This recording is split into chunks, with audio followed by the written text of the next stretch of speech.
Hello बच्चों, नमस्कार। Good morning. कैसे हैं सभी लोग? उम्मीद करता हूं बहुत अच्छे होंगे, बेहतर होंगे। तो क्लास नंबर 2 सिंपल इंटरेस्ट की हम लोग शुरू कर रहे हैं। कल हम लोगों ने इस चैप्टर को शुरू किया और काफ़ी बेसिक तरीके से मैंने आपको समझाया।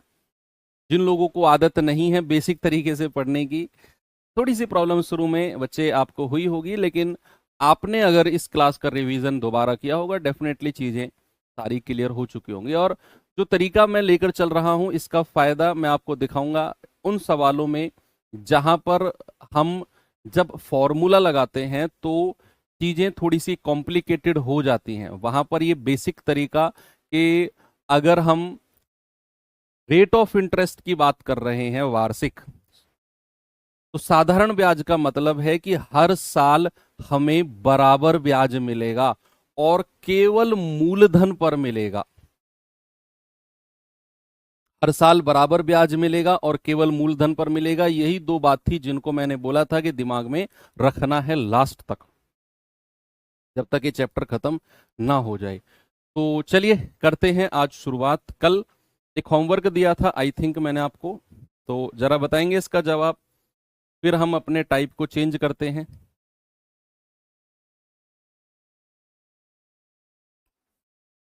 अच्छा, आपके रीजनिंग में कैलेंडर चैप्टर हो गया क्या? बताओ, यस और नो में जवाब दो। क्या रीजनिंग में कैलेंडर चैप्टर हो चुका है कि नहीं? सर ऐसा क्यों पूछ रहे हो? पूछ रहा हूं ऐसे ही, ताकि आपको मैं कंफर्म कर सकूं कि आपको दिन काउंट करने आते हैं।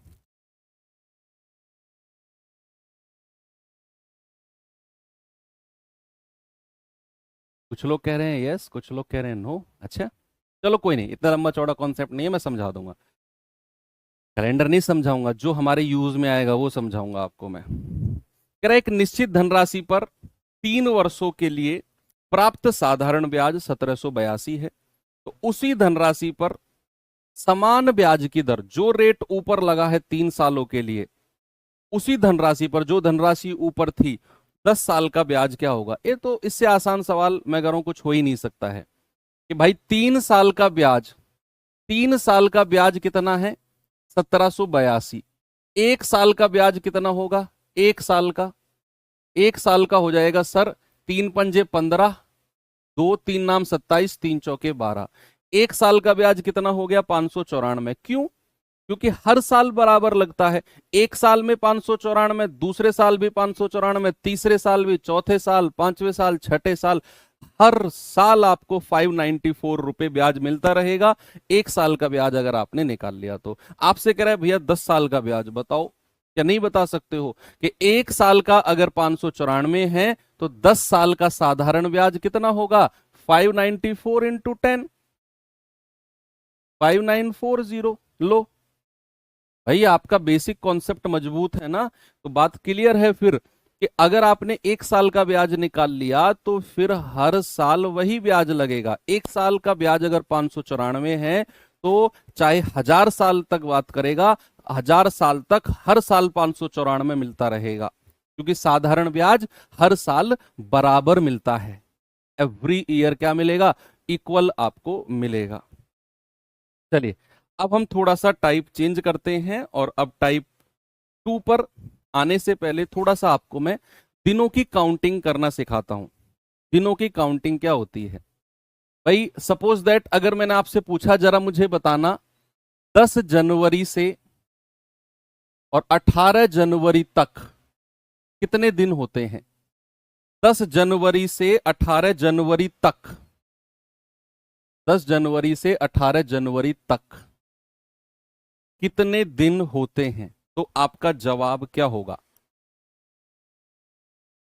तो आप काउंट, आपका सबसे पहला क्वेश्चन होगा कि सर 10 जनवरी से स्टार्ट करना है और 18 जनवरी पे जाके रुकना है, क्या हम दोनों दिनों को काउंट करें?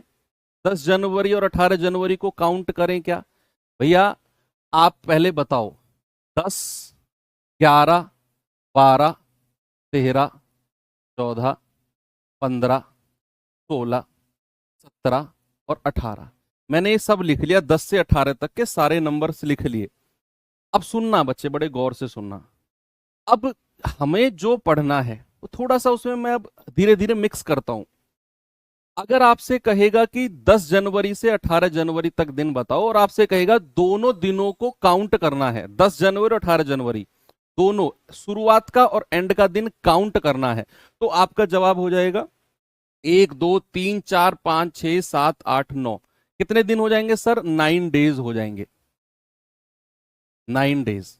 जब आपसे कहेगा दोनों दिनों को काउंट करना है।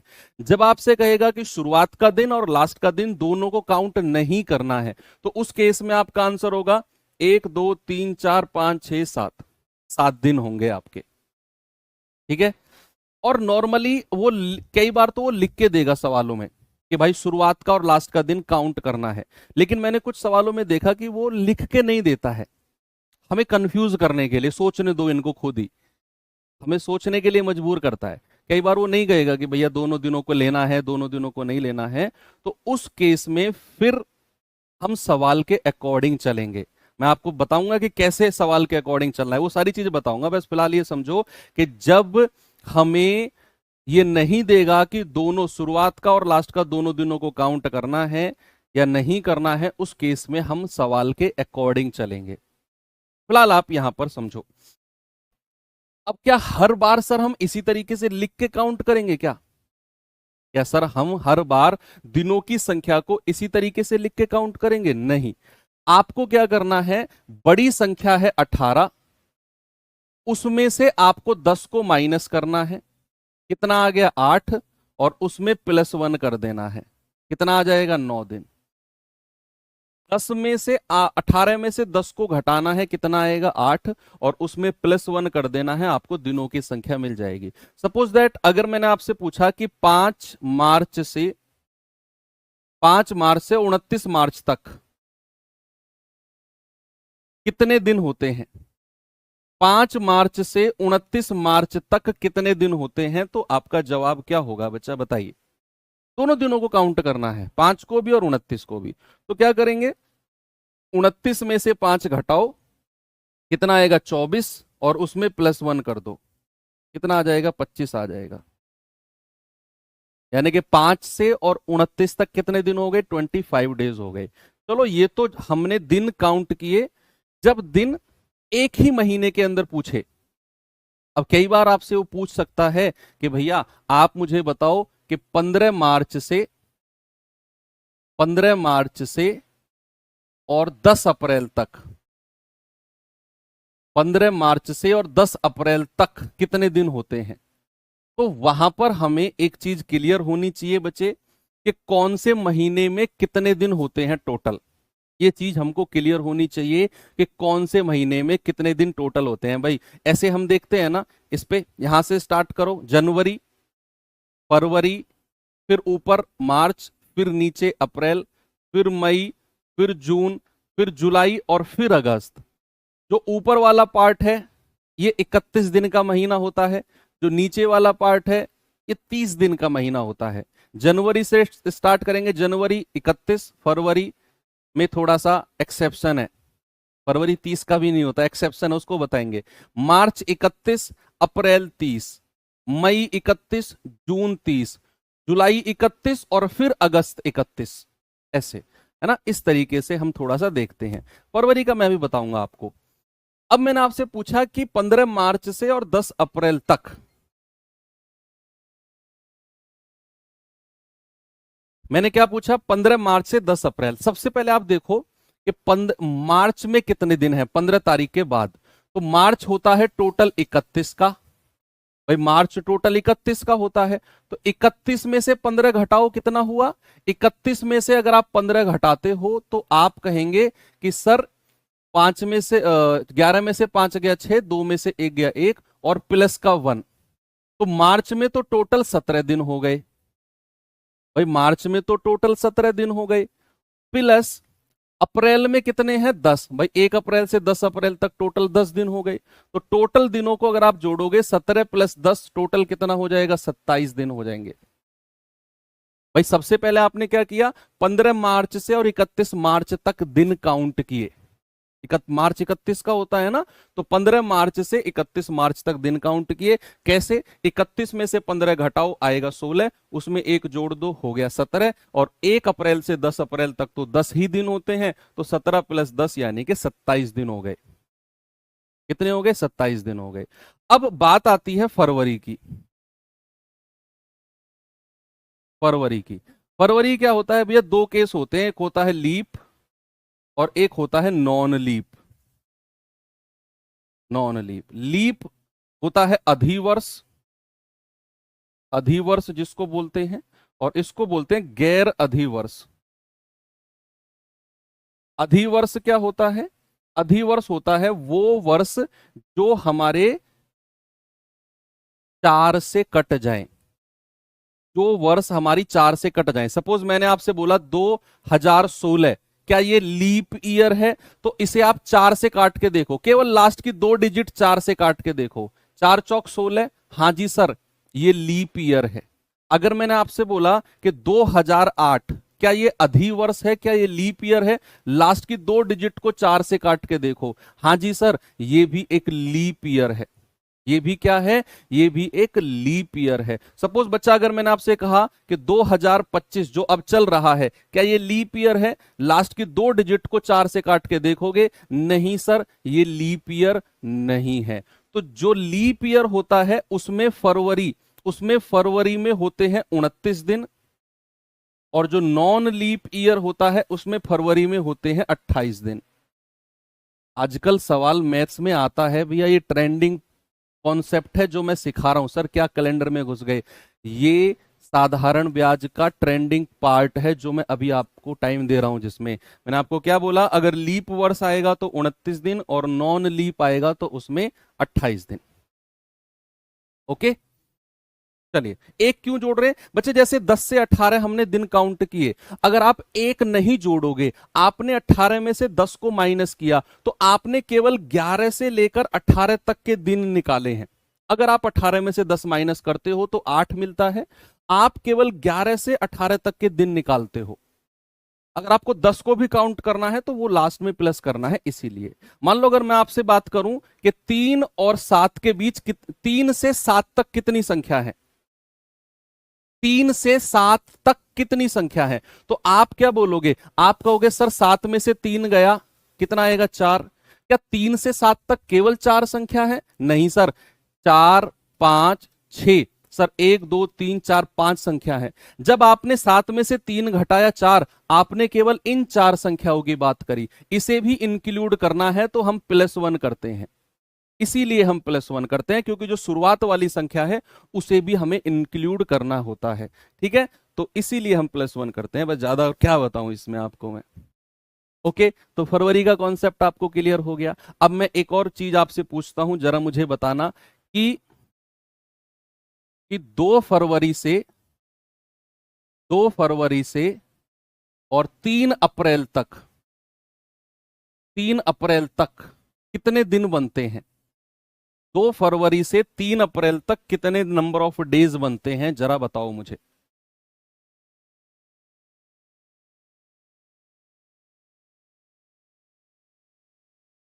दो फरवरी से 3 अप्रैल तक कितने दिन होते हैं?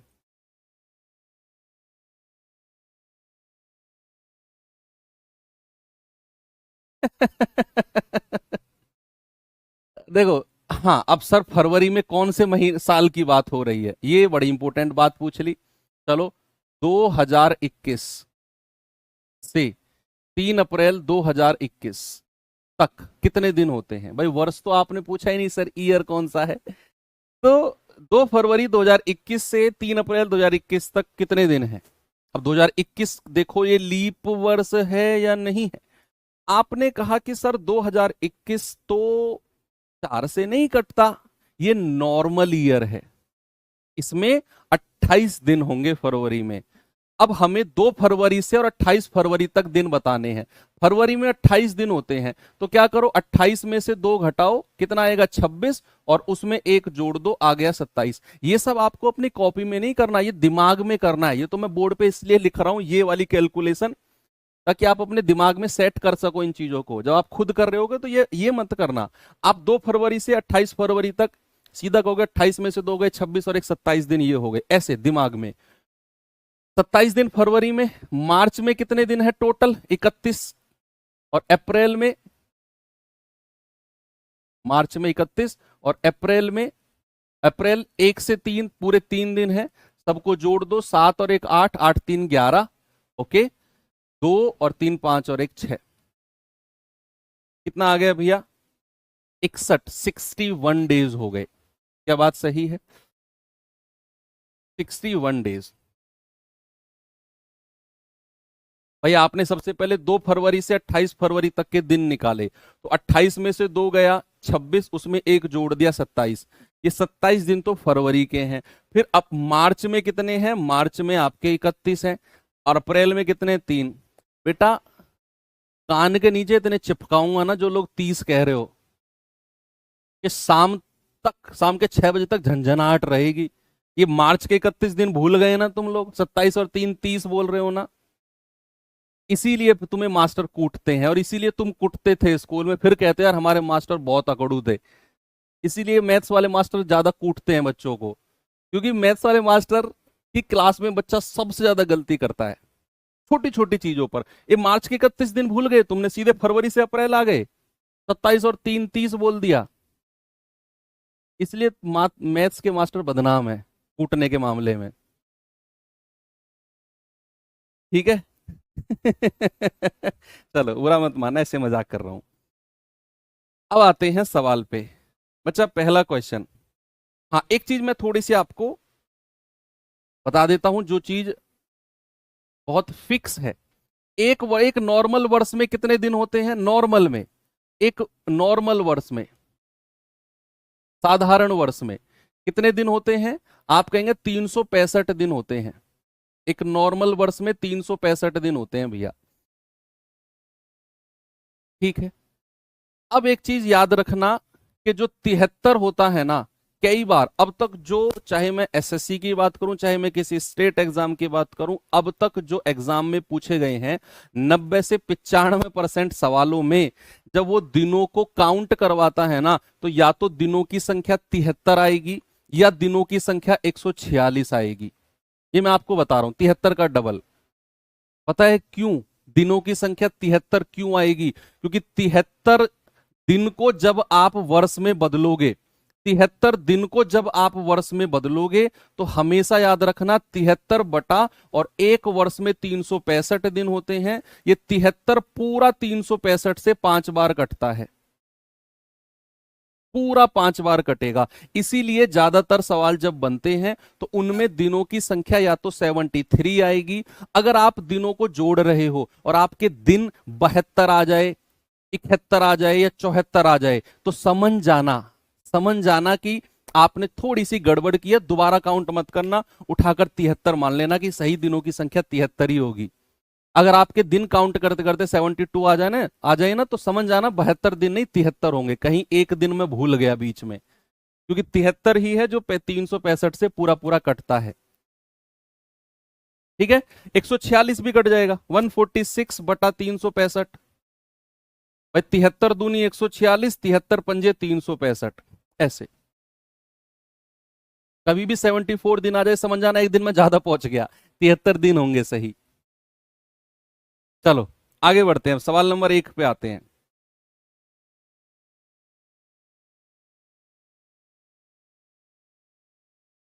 सवाल कह रहा है कि फरवरी 5 1994 से अप्रैल 18 1994 तक की अवधि के लिए वार्षिक 9% पर 700 रुपए पर साधारण ब्याज कितना होगा। बेसिकली इस तरह के सवालों में आपको दिनों को ही काउंट करना है। सर जरूरी है क्या 73 आएगा? नहीं जरूरी नहीं है। मैंने अब तक का ट्रेंड आपको बताया कि चाहे मैं स्टेट एग्जाम चाहे एसएससी, कि जब भी वो दिनों को काउंट करवाता है तो नॉर्मली 73 दिन ही आते हैं। अलग का भी मैं क्वेश्चन कराऊंगा आपको, ऐसा नहीं है 73 आते, 2-3 क्वेश्चन 73 के, एक आध क्वेश्चन अलग का भी कर लेंगे, क्योंकि अलग फिर 365 से कटना थोड़ा टिपिकल होता है, वहां कैलकुलेशन थोड़ी ज्यादा हो जाती है, इसीलिए।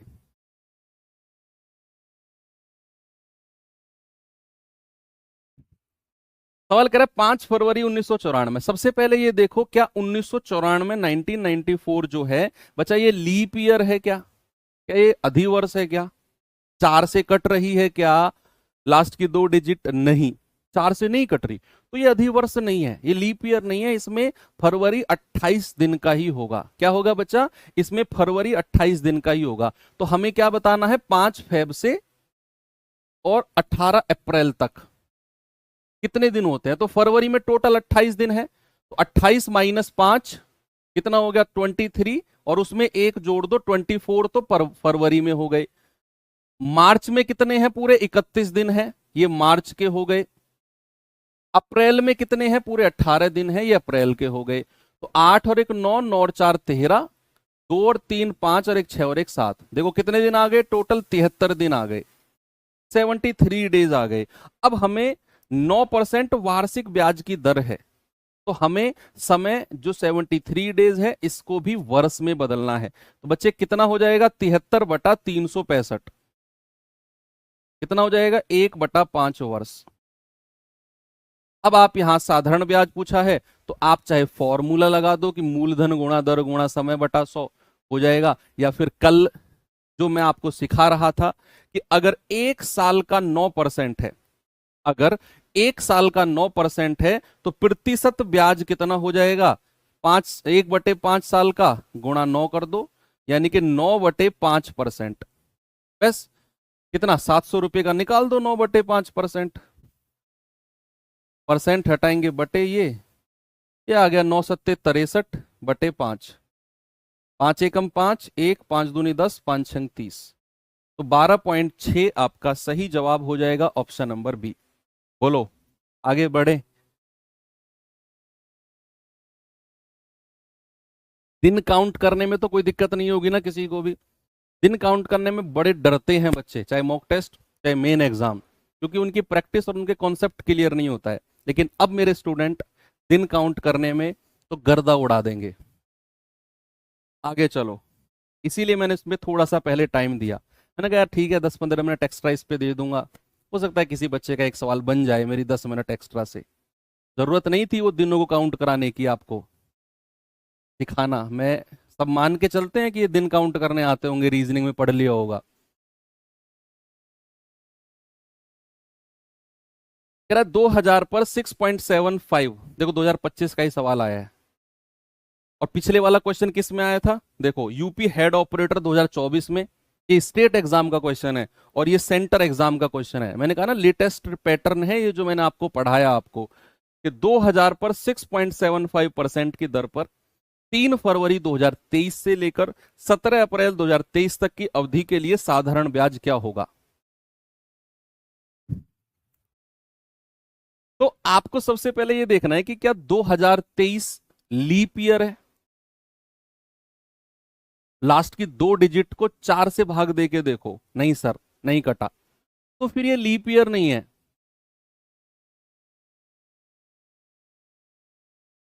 इसमें फरवरी 28 दिन की ही होगी, इसमें फरवरी 28 दिन की ही होगी। तो आपको फिर क्या करना है? 3 फरवरी से लेकर 17 अप्रैल तक कितने दिन बनते हैं? भाई फरवरी में 28 दिन है टोटल, क्योंकि अधिवर्ष नहीं है। 28 माइनस 3 कितना आ गया? 25। आपको नहीं करना है ऐसे, और एक 26। फरवरी में टोटल 26 दिन है। मार्च में कितने हैं? मार्च में है पूरे 31। अप्रैल में तो 17 दिए हुए हैं, 17 अप्रैल बोला है। जोड़ेंगे 7 और 1 8, 8 6 14,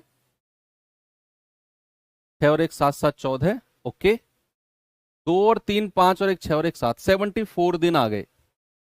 कितने आ गए? 74 दिन आ गए। भाई वाह,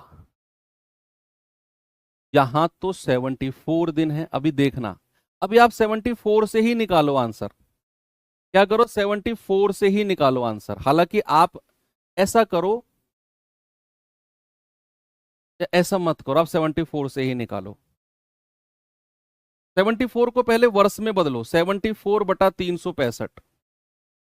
ठीक है, तो अब ये इतना वर्ष हो गया, इतना वर्ष हो गया। तो साधारण ब्याज क्या आ गया? मूलधन गुणा दर 6.75। गुणा समय कितना है 74 बटा 365 और बटा 100। अच्छा एक चीज मैं आपको बताऊं, जब मैंने आपको ये बता रहा था कॉन्सेप्ट कि शुरुआत का दिन और लास्ट का दिन काउंट करना है कि नहीं करना है, ये हम सवाल के अकॉर्डिंग देखेंगे। ये हम क्या करेंगे, सवाल के अकॉर्डिंग। और मैंने आपको याद करो, मैंने बताया था कि वो कई बार वो सवाल में लिख कर नहीं देगा कि लेना है कि नहीं लेना है शुरुआत का या लास्ट का दिन। ये वही सवाल आ गया। इसमें हमें क्लियर ही नहीं है कि भैया, इसमें हमें क्लियर ही नहीं है कि 3 फरवरी को इंक्लूड करना है कि नहीं करना है। तो हम क्यों ना अपने उसी कॉन्सेप्ट से चलें, हम क्यों ना अपने उसी कॉन्सेप्ट से चलें कि ऐसा हम मान के चलेंगे कि हो सकता है एग्जामिनर ने ये 3 फरवरी शुरुआत का दिन ना लिया हो। क्योंकि भैया मैंने आपको बोला कि अगर आपके दिन 73 के +1 -1 में आता है, अगर आपका दिन 73 के +1 -1 में आता है, तो आप मान के चलो कि 73 दिन ही होंगे। आप मान के चलो 73 दिन ही होंगे। तो आप क्या करो, थोड़ी देर के लिए 73 दिन ही मान के चलो। आपका ऑप्शन नंबर कोई सा भी जरूर एग्जैक्टली मैच करेगा। तो आप थोड़ी देर के लिए मान के चलो कि आपके 73 दिन ही होंगे। तो भैया 73 दिन को अगर मैं वर्ष में बदलता हूं तो कितना आता है, ये आता है 1/5 वर्ष। ये 73 और 146 का कॉन्सेप्ट इसीलिए तो मैंने बताया आपको, ताकि प्रॉब्लम ना हो। तो 2000 गुणा 6.75 गुणा वर्ष है 1/5 और बटा 100।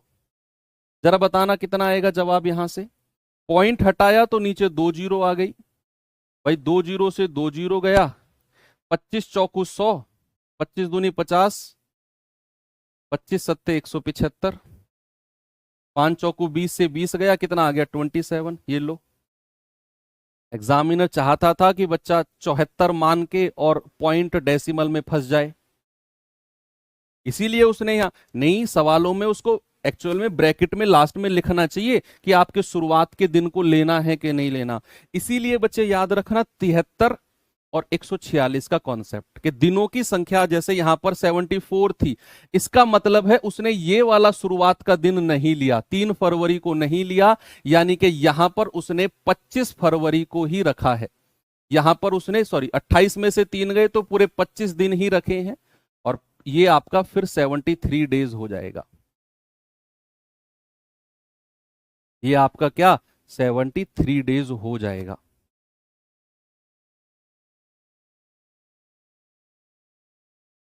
ये 73 और 146 का कॉन्सेप्ट याद रखना, नहीं तो 74 में अगर जाते तो प्रॉब्लम हो जाती फिर।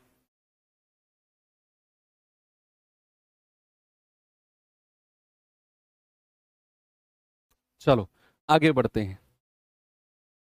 तो 27 कर लेना। ये सवाल करना बच्चे जरा।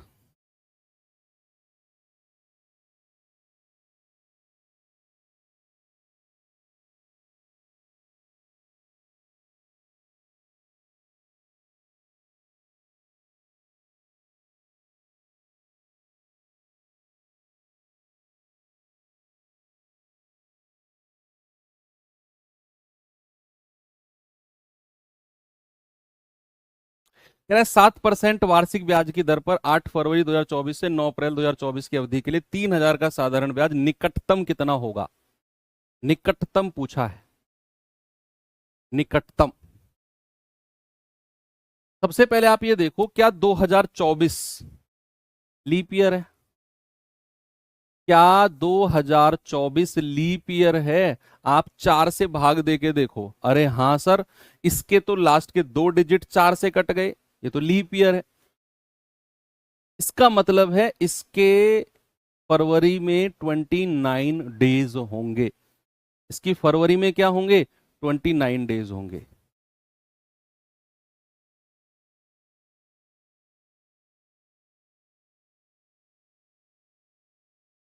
ओके, तो हमें क्या बताना है, 8 फरवरी से और 9 अप्रैल तक कितने दिन हैं। 9 अप्रैल तक कितने दिन बनते हैं। और देखो आपका आंसर यहाँ निकटतम पूछा है, और उसको पता है कि दिन ऐसे बनेंगे कि यार ना तो 73 ना 146, दिन ऐसे बनेंगे कि भैया डेसिमल वगैरह की कैलकुलेशन आपको करनी पड़ सकती है। ओके, अब फरवरी में टोटल कितने दिन होंगे? 29। क्यों? क्योंकि भैया ये तो 2024 है। क्या है? 2024। अब 2024 है तो फरवरी में कितने दिन है? 29। 29 में से 8 गया, कितना आ गया? 29 में से 8 गया, 21 आ गया। उसमें आप एक जोड़ दो, यानी कि 22 दिन तो फरवरी में हो गए। मार्च में कितने हैं पूरे? मार्च में है पूरे 31 दिन। अप्रैल में कितने हैं भैया? 9 दिन दिए हुए हैं हमें, तो जोड़ना जरा। ये आ जाएगा आपका 62 डेज, 63 डेज। कितना आएगा?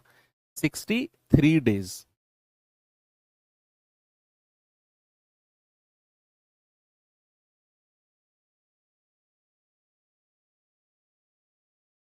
नहीं 62, सॉरी 62 डेज। अब ये तो बहुत दूर पहुंच गया, इसको 73 मत मान लेना। यहां हमें साधारण ब्याज 62 डेज का ही निकालना है और वो अप्रोक्सीमेट आएगा। क्या आएगा? अप्रोक्सीमेट। तो साधारण ब्याज क्या हो गया? मूलधन यानी कि 3000 गुणा दर यानी कि 7 गुणा समय यानी कि 62 और 366 और गुणा 100। 366 गुणा 100, क्योंकि 366 दिन होंगे ना, 29 दिन की फरवरी होती है, 29 डेज की फरवरी होती है। चलो भाई करो कैलकुलेट इसे, कितना बनेगा? जाना पड़ेगा अप्रोक्सीमेट इसमें तो ये जाएगा 7 दूनी 14, 7 छिंग 42 और 1 43, और 3 की गुणा करेंगे, 3 चौकू 12, 3 तिया 9 और 1 10, 3 चौक 12 और 1 13, और ये लास्ट में 0, और इसको 366 से भाग देना है। कितना बनेगा ये? 13,020 को मुझे 366 से भाग देना है, कितना बनेगा? चलिए 366 से भाग देते हैं 13,020 को। कितनी बार जाएगा? 3 बार तो जाएगा। 3 छिंग 18, 3 छिंग 18 और 1 19, 3 तिया 9 और 1 10, 12 में से 8 गए 4, ओके, 9 में से 9 गया 0, क्या आ गया? 204, 0 को ले लो। 5 बार चला जाएगा क्या ये? 5 बार, 5 छंग 30, हासिल का 3, 5 छंग 30, 3 33, हासिल का 3, 5 तिया 15, 3 18, 1830। हाँ, आगे कितना बचा है? 0, 4 में से 3 गया 1, 10 में से 8 गया 2, 210। पॉइंट लगाकर अगर हम 0 लगाते हैं तो फिर ये आपका 5 बार ही जाएगा, तो 35 पॉइंट समथिंग है हमारा आंसर। कितना बन रहा है? 4 में से 3 गया 1 और 10 में से 8 गया 2, ठीक है, तो 35 पॉइंट समथिंग जा रहा है ना? 35.2 के आसपास जा रहा है। 35.5, तो क्या हम अप्रोक्सीमेट 35 कह सकते हैं इसको? 35 पॉइंट समथिंग अगर जा रहा है तो निकटतम पूछा है ना, 35 बोल देंगे। ओके, बताइए। हालांकि ये 35.5 के आसपास जाएगा, क्योंकि फिर ये 5 बार जाएगा। अब 35.5 में या तो 35 आंसर होगा या 36 आंसर होगा, या तो 35 आंसर होगा या 36 आंसर होगा। तो फिर ठीक है, बीच में अगर चीजें फंस गई हैं तो हम 35 को मान के चलेंगे, छोटी वाली संख्या को। और थोड़ा सा अगर आप और क्लियर जानना चाहो तो 35.5 कितना आगे आगे पहुंचा है ये? 57 आप कह रहे हो ना, तो अप्रोक्सीमेट 35.57 है, यानी कि 5 से ऊपर निकल गया तो फिर 36 आप कह दोगे, फिर आप 36 कह दोगे, अप्रोक्सीमेट 36।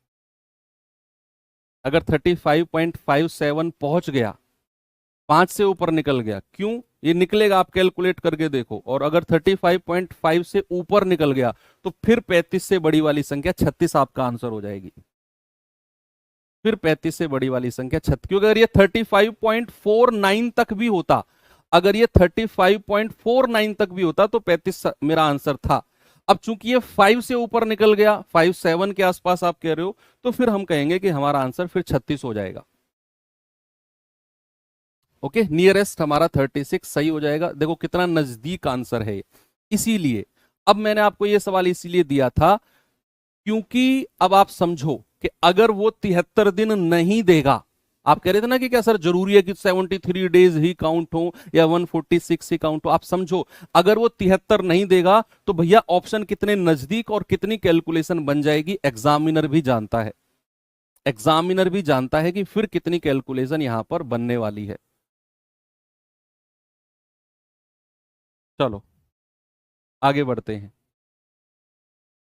ये सवाल करिए।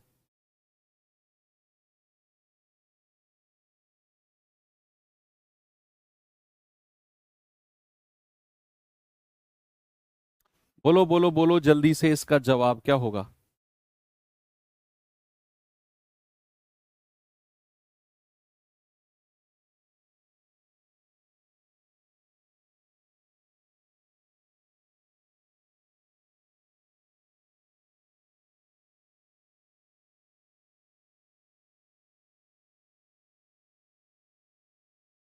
कह रहा है 5,000 की राशि पर 6% वार्षिक दर से 5 जनवरी 2024 से 25 मार्च 2024 तक का साधारण ब्याज क्या होगा?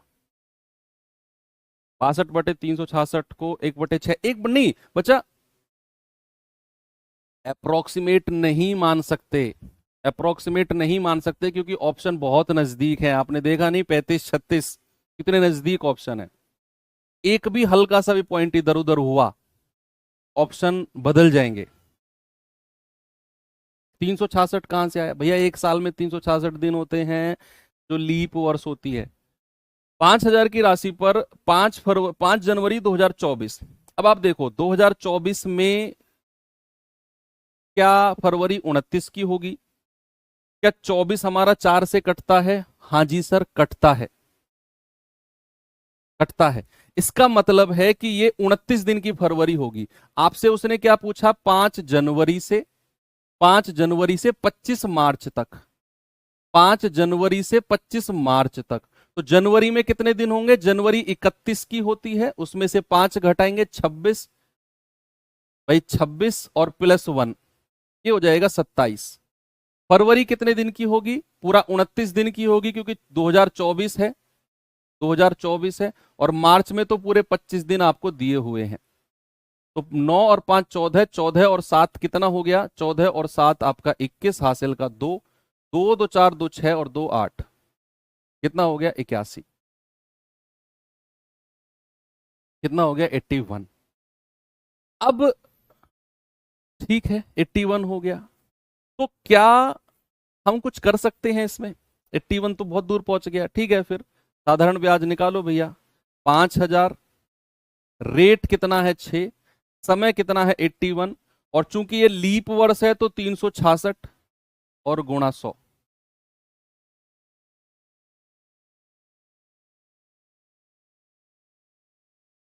बोलो, ये 2 जीरो से 2 जीरो गया, 6 से कटेगा, 6 छिंग 36, 6 एकम 6, 5 की गुणा करेंगे, 5 एकम 5, 5 अट्ठे 40, और ये 0 और बटा 61।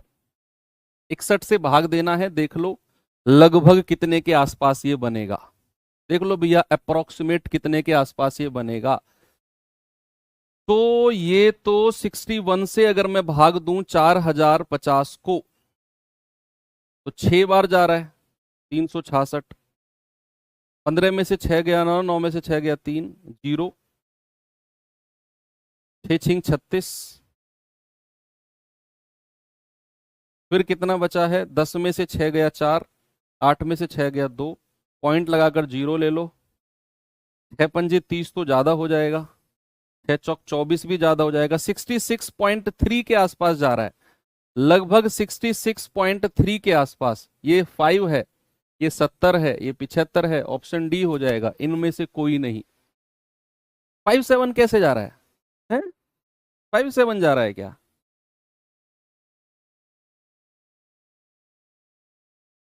नहीं भाई, 366 है, 15 में से 6 गया 9, और 9 में से 6 गया 3, 0 ले लिया।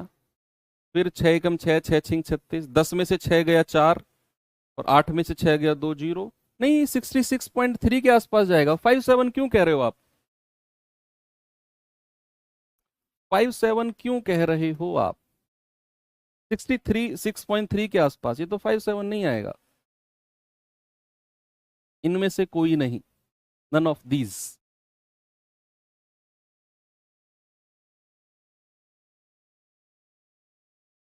81 कहां से आ गया गुरु? पूरी सभा लुट गई, अब पूछ रहे हो कि दिनों को काउंट किया हमने 81।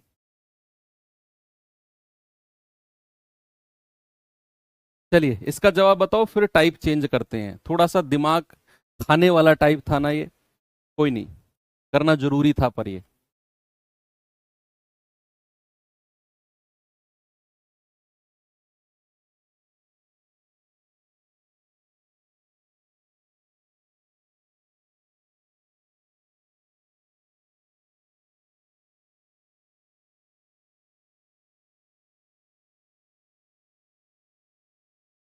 नहीं भाई 66.5 नहीं जाएगा, 66.38 के आसपास या 39 के आसपास रहेगा।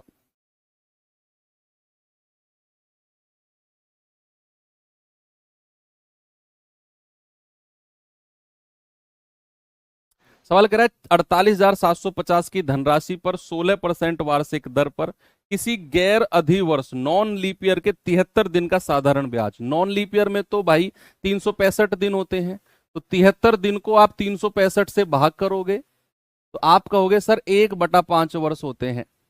कितने होते हैं? 1/5 वर्ष। अब 1/5 वर्ष है तो भैया आप लगा लो, मूलधन कितना है? 48,750। दर कितनी है? 16%। समय कितना है? 1/5 और बटा 100।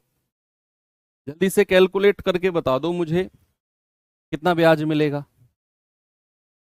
भाई 0 से 0 गया, 5 से जाएगा, 5 नाम 45, 3 5 सत्ते 35, 2 5 पूरे 25, 5 दूनी 10, 5 एकम 5, 4 5 नाम 45, 5 पूरे 25 और 2 अट्ठे 16, यानी कि 195 इंटू 8, 8 पंजे 40, 4 8 नाम 72 और 4 76, 8 एकम 8 7 15, 1560। कितना आ गया? 1560। ओके, सभी का क्लियर है? चलो अब हम निकल गए इस टाइप से और अब आ गए अगले टाइप पर। थोड़ा सा रिलैक्स करो क्योंकि ये जो टाइप अब है ये बहुत आसान है। क्यों? क्योंकि आपको पता होनी चाहिए कि रेट ऑफ इंटरेस्ट जो है साधारण ब्याज के केस में हर साल बराबर लगता है। हर साल क्या लगता है? हर साल बराबर लगता है। सपोज अगर रेट ऑफ इंटरेस्ट 10% है और साधारण ब्याज पर है, अगर मैं आपसे कहूं 3 वर्ष, तो समझ जाना पहली साल भी 10%, दूसरे साल भी 10% और तीसरे साल भी 10%, टोटल कितना? 30%। ये कॉन्सेप्ट बार बार मैं आपके दिमाग में डालने की कोशिश कर रहा हूं क्योंकि बहुत ही ज्यादा इंपॉर्टेंट है। ठीक है, चलिए अब मैं सवाल की तरफ चलता हूं और देखना आपको कितना मजा आएगा इस सवाल में।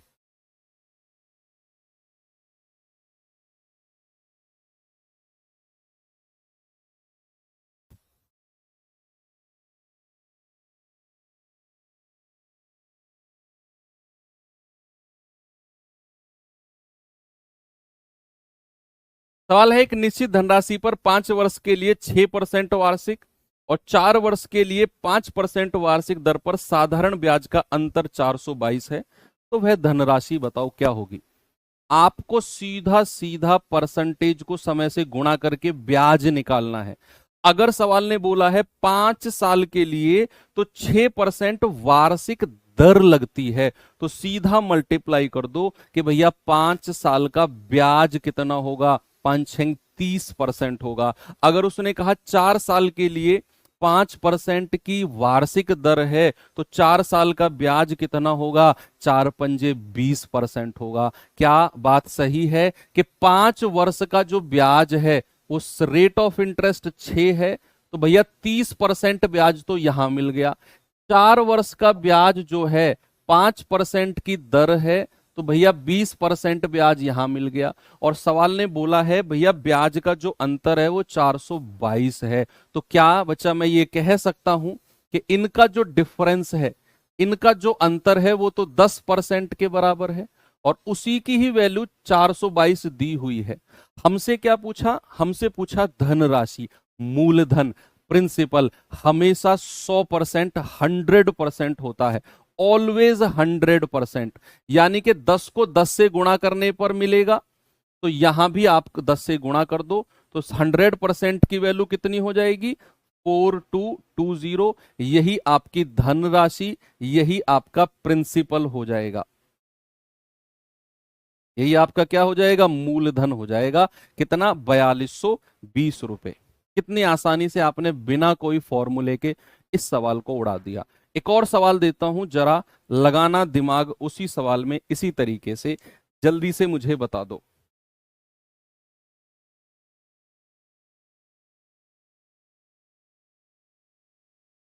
बताओ क्या जवाब होगा।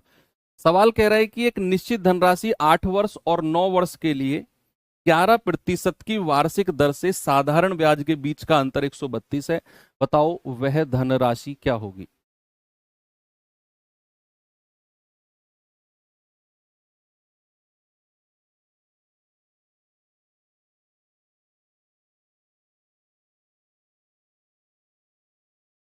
चलिए भाई, उसने कहा रेट ऑफ इंटरेस्ट 11% ही है, ब्याज की दर तो 11% ही है।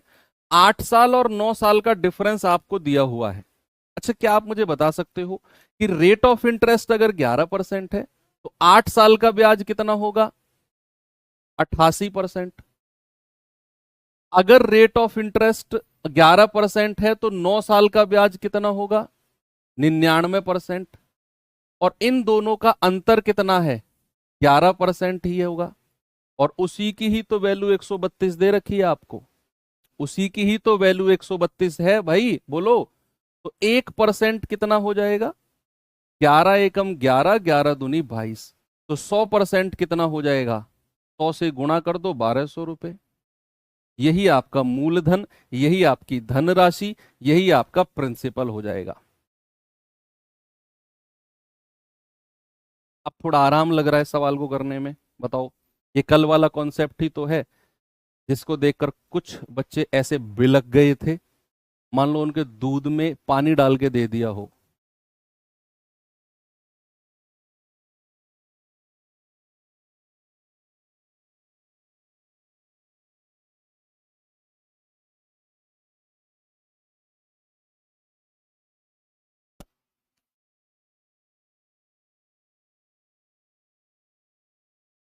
आगे चले, अगला सवाल, बताओ इसका जवाब।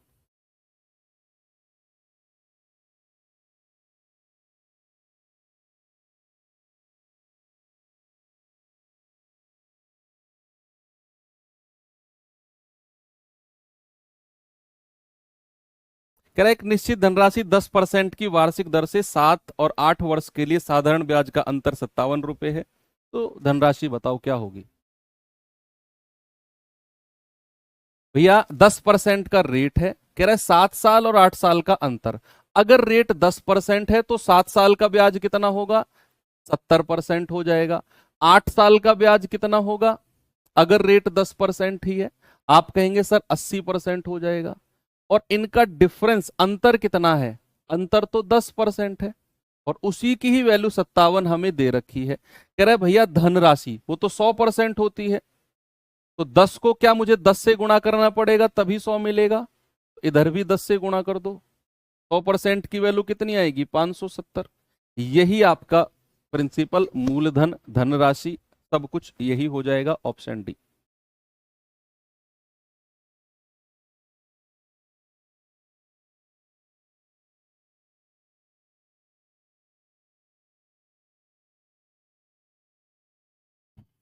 ये करिए।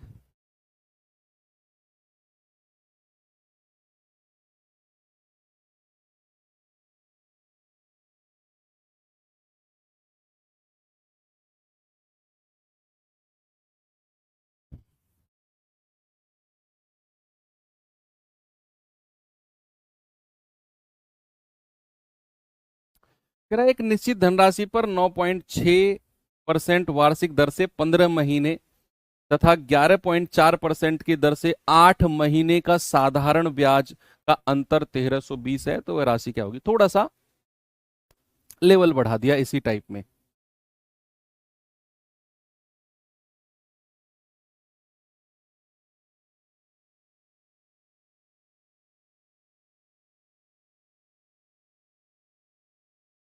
भाई यहां 15 महीने बोला है, इसको वर्ष में बदलना है, तो महीने को वर्ष में जब हम बदलते हैं तो हमें 12 से भाग देना होता है। क्या करना है बच्चा, 12 से भाग। तो 9.6 गुणा कितने महीने का ब्याज है, 15 महीने, 12 से भाग कर दो। और दूसरा है 11.4 कितने महीने, 8, 12 से भाग कर दो। और कह रहा है कि इनका अंतर कितना है, 1320। अंतर क्या होता है, बड़े में से छोटे को माइनस करना होता है। तो बड़े में से छोटे को माइनस कर दो। भाई यहां इनकी मल्टीप्लाई वल्टीप्लाई थोड़ा सा आपको हो सकता है कि परेशान कर दे, या चलिए आप वैसे भी निकाल सकते हो, मत करो। 3 चौकू 12, 3 पंजे 15, 3 चौकू 12, 4 से जाएगा 24 बार यानी कि 2.4, और 24 2.4 की 5 में गुणा करेंगे तो 12% आ जाएगा। भाई 24 पंजे कितना होता है, 24 पंजे 120 होता है कि नहीं, 24 पंजे 120, तो 2.4 की 5 में करेंगे तो 120 नहीं 12 आएगा। ऐसे ही इसमें करो, 4 दूनी 8, 4 तिया 12, 3 से गुणा करेंगे, 3 तिया 9, पॉइंट 3 21, 3 अट्ठे 24, 38 बार गया। और 38 दूनी कितना होता है, 76, लेकिन ये 3.8 है तो 7.6 आ जाएगा। कितना आ जाएगा भाई, 38 की 2 में गुणा करो 76 आएगा, लेकिन यहां डेसिमल है तो यहां भी डेसिमल आ गया। अब इनका अंतर कितना आ गया, 12 में से 7.6 घटाओगे तो 4.4 आ जाएगा। और उसी की ही वैल्यू 1320 हमें दी हुई है। 1% की वैल्यू कितनी आएगी, 1320 बटा 4.4, पॉइंट हटेगा ऊपर 0 कर दो, 44 तिया 132 होता है, तो 100% कितना आ जाएगा, 300 गुणा 100 कितना आ जाएगा, 30,000 आ जाएगा। कितना आ जाएगा भैया, 100% की वैल्यू 30,000। ऑप्शन नंबर ए सही है। अच्छा सवाल है, स्टार लगा लेना इस पे, थोड़ी सी कैलकुलेशन है तो फिर मैंने इसको अच्छा बोल दिया। ओके, खत्म करें क्लास को, वैसे भी टाइप खत्म ही हो गया ये। चलो आज कोई होमवर्क नहीं देते हैं, आज आपका काम है जितना भी आज कराया उसका जस्ट रिवीजन करना। तो कल मिलेंगे और आगे टाइप के लिए बस 2 चैप्टर, साधारण ब्याज और चक्रवृद्धि ब्याज में। तो स्पेशली मेरी रिक्वेस्ट है आपसे कि जितना भी मैं कराऊं प्रीवियस क्लास में, अगली क्लास में आने से पहले उसका रिवीजन जरूर करके आना। आज की क्लास का रिवीजन कल की क्लास में जरूर करके आना, तभी ये 2 चैप्टर थोड़े से उठपटांग है, इनको नाराज नहीं करना है। ये चैप्टर नाराज हुए तो प्रॉब्लम हो जाएगी। चलो मिलते हैं फिर कल, थैंक यू, बाय बाय, जय हिंद।